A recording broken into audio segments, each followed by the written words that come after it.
ส่นะตัวนี้ใส่เพี้ยพร้อมเป็นงานแรกแห่งมานของเฮาเนาะปีนี้เริ่มงานดองเลยงานแรกก็ ได้มาลา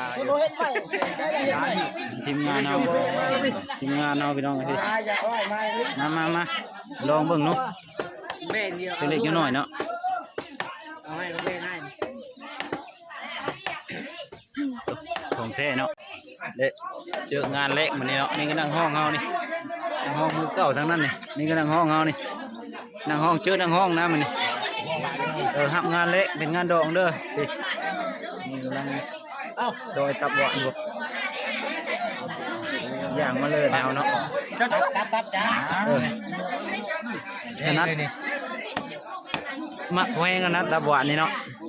ตับแล้วขาดบ่ได้เด้ เด็กขาดบ่ได้เพิ่นเนาะขาดบ่ได้เนาะเอาตับหวานนี่ครั้งนี้ก็สุดยอดเนาะตับบุกซิปด้วยนะนี่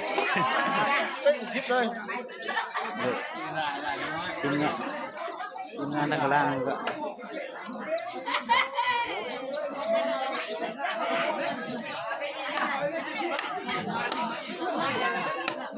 แม่ต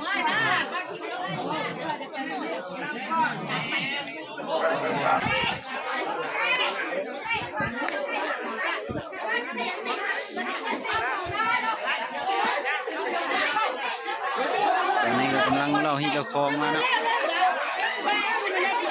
เด็กเจ๊ใหญ่เพิ่น